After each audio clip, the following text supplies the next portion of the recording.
large to small. There you go. Short to tall.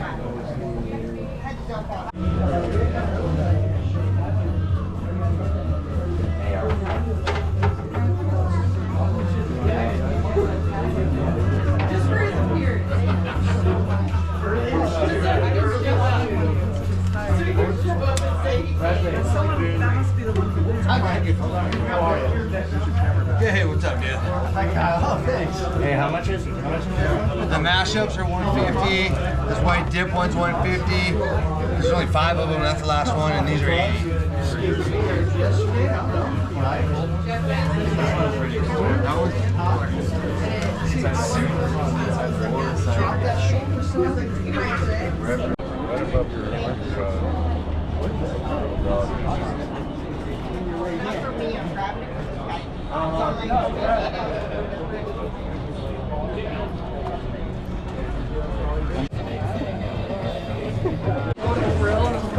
Jesus in the wild. First one out. Alright, first number 3763513. They've got like 6 of those on the back.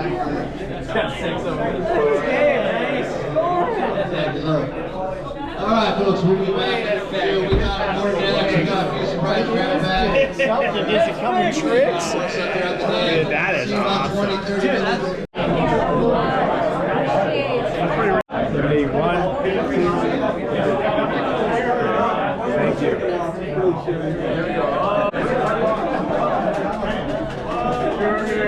All right, our winner is 3763443.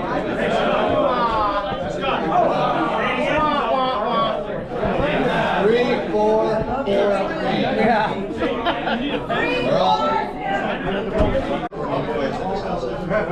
Alright, 3763485. 3485. Winner. Alright, pick a crab bag.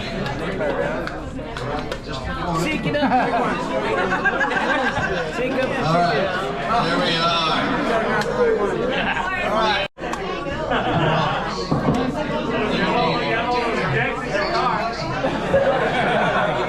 Alright. 3763492. Just kidding.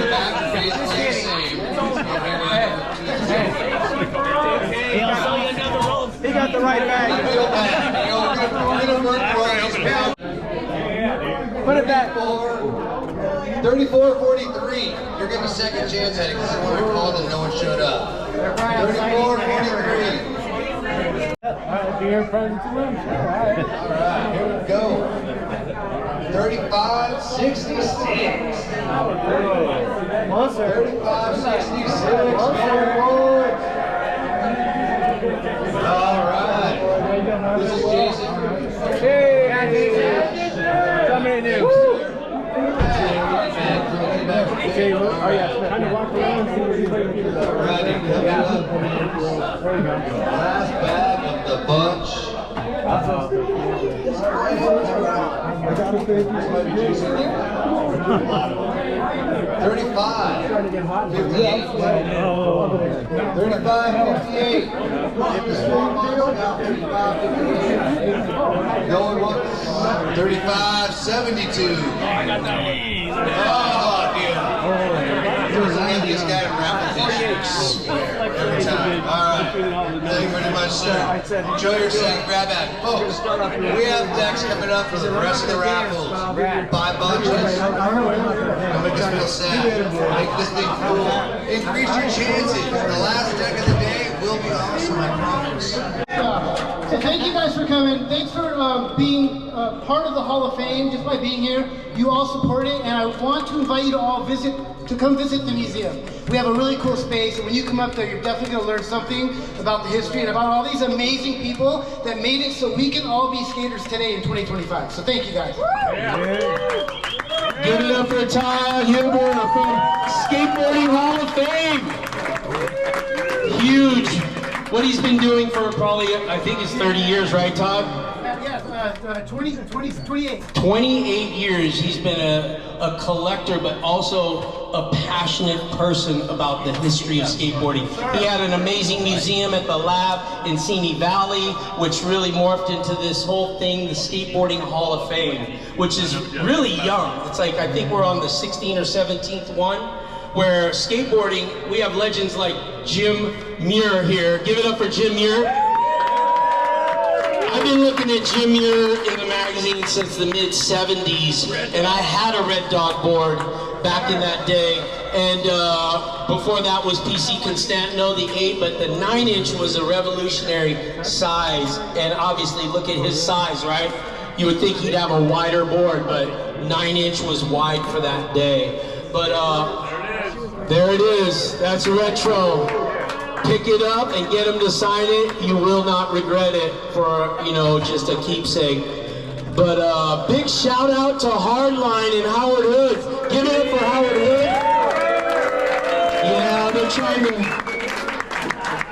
let's see, let there be light. I love that. But Howard Hood and his whole crew here at Hardline are hardcore skate shops. I love the name Hardline. You know, I love taking the Hardline in backyard swimming pools, and so it really resonates with like the title of the shop. But man, how many of you guys are stoked to see core skate shops still here for these new kids that are coming up to understand the culture, to get history, to get, you know, what they need, like I did when I went to the Dogtown skate shop back on Santa Monica Boulevard back in 1977. And I looked at the magazines, I looked at the sticker. Skateboard City was the name. And I remember just looking at the sticker cabinet and just my mind was just going, I have to have that one. I have to have that one. I rode trackers, but I had to have the indie sticker, you know what I mean? Like, and I had to put it in the perfect spot on my helmet, the perfect spot on my skateboard. I sat up for hours decorating that, putting the grip tape perfectly, and those are the memories that I think a skate shop brings to kids. And so we need to support.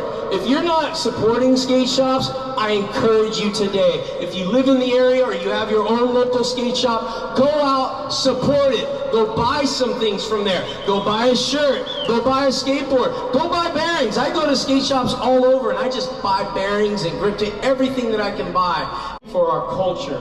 So give it up for Howard Hood, Hardline Skate Shop, right here in Torrance. Okay. So, like I said, I was talking about Jim Muir. We're gonna just show you the ring. This is Jim Muir's ring right here. Give it up for Carlos, who's the designer and creator of these rings. And it's really cool to see, you know, Howard and him. I remember them talking about it, and it was just a thought, these rings. But then I thought about how special it would be, and I really was an encourager of like doing this and making it special. I always like to make things special. Like I like to make birthdays special, right? Some people are like, I don't like to be, you know, celebrate birthdays, but I think this is something to celebrate because these guys deserve to be celebrated. Come on, give it up for Jim Muir, owner of Dogtown Skateboards, carrying the legacy, and we just want to present to you this ring, Jim. You know, I know it's Skateboarding Hall of Fame. You've already been inducted. You were one of the guys that should be in there first. But let's give it up for Jim Muir. Red Dog Muir getting his Skateboarding Hall of Fame ring right here at Hardline Skate Shop. That's right, that's right. Congrats, bro. Love you, man. Love you. Yeah. All right.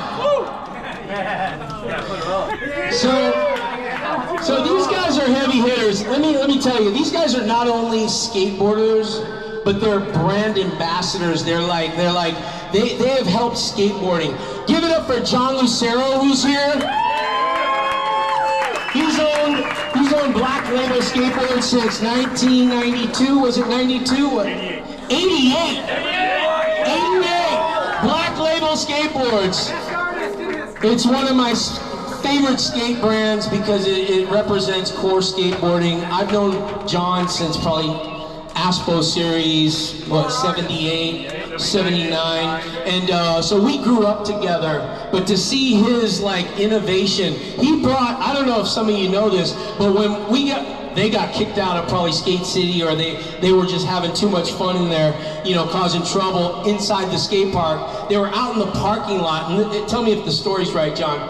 They were out there on the curb doing vert tricks on a curb, and they really invented street skating. You know, John Lucero and his crew, back in the day, 1980, 81, probably 82, before street style was ever invented in 1982, the first contest. So, John, I mean, I could go on and on about the things that, you know, you've done, you know what I mean? But that is huge, you know, as a pioneer for what all these kids are doing skating right now and doing curb tricks.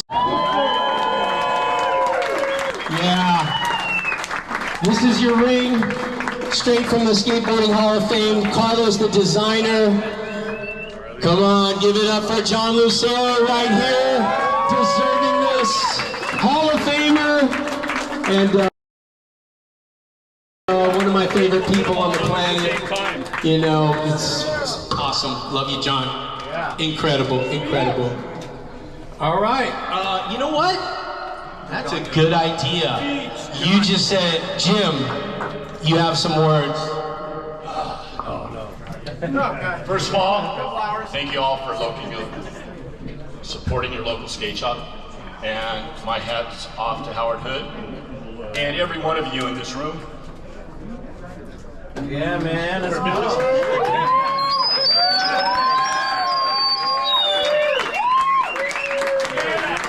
Yeah, Red Dog!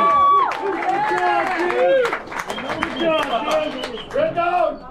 I've been skateboarding for a long time, and I've had the pleasure to watch these guys grow up from young ages up to older ages to some old-ass motherfuckers. And thank you. They're still here. Froggy in the shop. This is where it all started for me, was in a shop. Of course, they weren't skate shops back then. They were surf shops that might just sell roller skate wheels. Then you could make your own skateboard with. But that was the path of the evolution. And there was a stoke that was passed on to me and has been handed down. And Christian put it so aptly, and knowing the history and these people right here. Look, if I have a question about history, I'd love to call this guy up and ask him, hey, do you remember this? Or what's the story here? Our history and culture is so important. And I've just been blessed to be able to pass it along. And that's all I have to suggest for you. Pass the stoke, pass the fire. This is a culture, a DIY, do it yourself, find your own spot. Get out there, do it. It's an individual sport. That's right. Yeah. Yeah. Yet it's a group effort. So thank you, all of you. Yeah. That was heartfelt. So John, got a couple words? I know you do. I'm not a talker.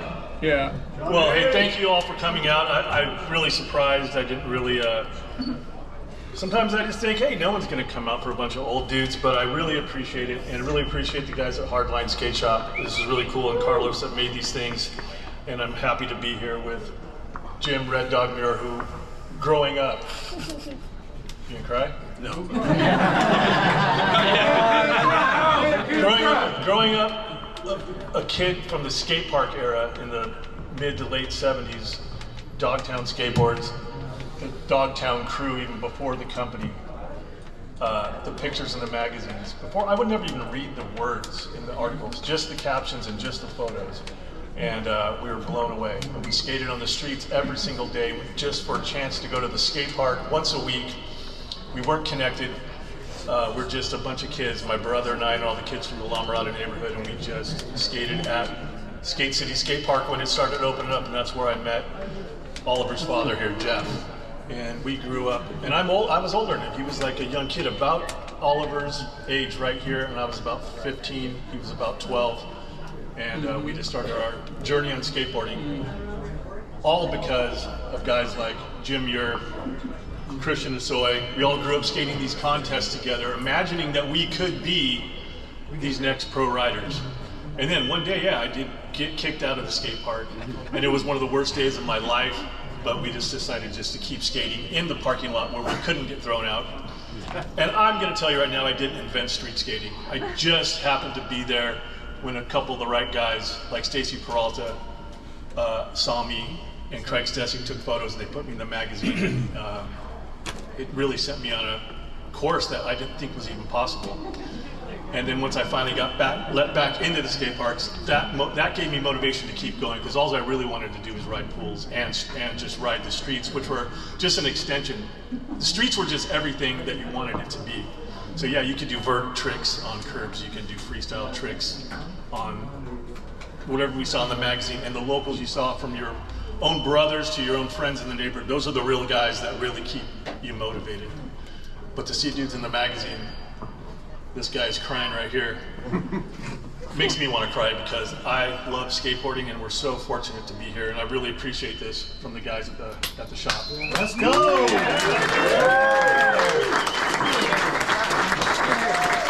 He's the inventor. Come on, give it up for John Lucero. He's such a humble guy that he wouldn't say that he was one of the first people to do it. But not only do it, but to name it. That's a good history, like, education right now. You named the Slappy?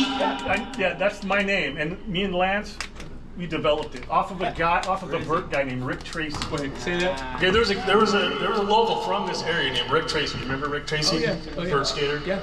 And he used to do some, when everyone was getting into punk and over-exaggerating the punk styles. 50s. Yeah, and he'd do backside grinds where he'd just go and just kick up the back end. And it had this technique, and we started kind of doing it on the curb and just kind of kick it into the back. Oh, and that gave it that technique. Because people rode on grinds, rolled on grinds, tippy grinds, Lance would call it. Yeah. And then once Ollie to 50-50, yeah, but even before all this, you know, yeah. you can just kind of carve up like a fake car or whatever. But to actually crack the back truck off your back foot, never lift up your front truck. That's where it became. And it was born in Skate City's parking lot with Lance and I and the whole crew. I love Slappy! The truth came out, you said, with Lance and I. Another class of Skateboarding 101. Thank you, John. Well, you know what? Last but not least, we're celebrating Jeff Grosso. Give it up for Jeff Grosso here today. Jeff, we love you. Miss you. You've done more for skateboarding than most people on the planet, you know, and we have his son Oliver here. Give it up for Oliver. The legacy continues with his mom, Vanessa, over there. I see you. It's good to have you guys, but how many of you have been impacted by Jeff Grosso is skateboarding?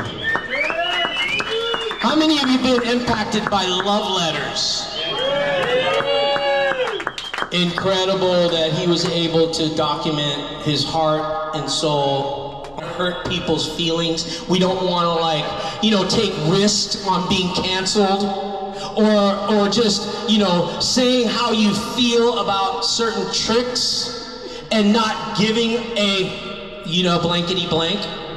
But Grosso was that guy. He was a voice for all of us at times, for me especially, because you know what, I used to be a little bit, you know, more vocal, but today I'm trying to keep it, you know, super saved Christian, you know what I mean? Like, I wanna be a representation of who I am today. So I can't say it like I did before, but Jeff Grosso would say it, and I would feel it, and I'd be like, exactly. So many times, me and him and our kids at the skate park, and just, you know, trying to guide them, trying to encourage them, trying to be, you know, that light for them, and not be like that soccer dad, you're gonna be a skateboarder, even though we're like, yeah, you're gonna be a skateboarder, you know what I mean? Nothing else, right? But at the end of the day, you know, I watched him, you know, be a dad, and he got to experience that, and we would talk intimately, me and Jeff. And so for Oliver to be here today, and are you a teenager now yet? He's a teenager. He just turned 13. Give it up for Oliver Grosso. Grosso receiving Jeff Grosso's Hall of Fame ring right here at Hardline Skate Shop. Wow. Wow, wow. And you know what? He's an amazing skateboarder. Oh, Grandma's here. Hey, how are you, Mrs. Grosso? So good to see you. You know what? Let me get a photo of you guys. Let me get that photo. All right, come here. Yeah. Hold them up. All right, here we go. Stop the press. Boom, I got it. Yep. One thing about the MC, I can kind of control the event. But before Oliver says a couple words, you know what I mean, if you would like to, just, he's an amazing skater, he's an amazing kid, he's really taken on like the whole legacy of his dad, and I can see it in his eyes that he's proud of his father. And you know what, we're all proud of you, Oliver. You know, I know all your close friends, guys like Lance and John and everybody that was, you know, closest with your dad, and so I just want to give you a fat hug, tell you I love you. I love you big time. And keep that Grosso legacy alive, all right? All right? All right? And give it up for Mom. We're just happy that you're here. And if you want to say one thing about Jeff, he was a proper dude in so many ways. But he was most concerned about people doing proper style and technique in their tricks, and he would break a trick down like no one else I know. And I used to love his you're talking about his honesty. He was honest about skateboarding, and he was honest about the personalities, the good and bad in this industry. Yeah, I was raised by these guys, and they're like, don't be a kook, don't do stink bug frontside airs, even though Shogo did them. And it's all about style. And Grosso, his voice was always about style, always about technique, always about, you know, having a good attitude, always doing things proper. I love that word, proper, because we need to do life proper. I don't know if you're here and you're dealing with some stuff, but you know what? Skateboarding will save your life. Even if you don't do it, just follow it. Follow those people who do it. Follow the stories. I see Kenny Anderson's in the house. Give it up for a professional. We need crowd participation or else you're dead. You need to get alive. It's a special day today. All right, here we go. Eric Dressen, another short guy that I probably can't see in the crowd. Eric D, where are you at? Dale. Oh, he's right behind you, Jim.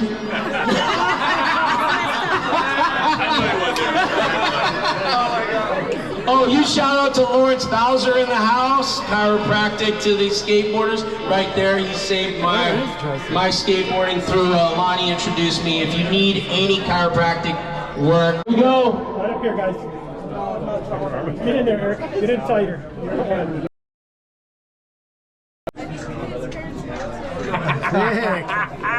Yeah! Yeah! All right.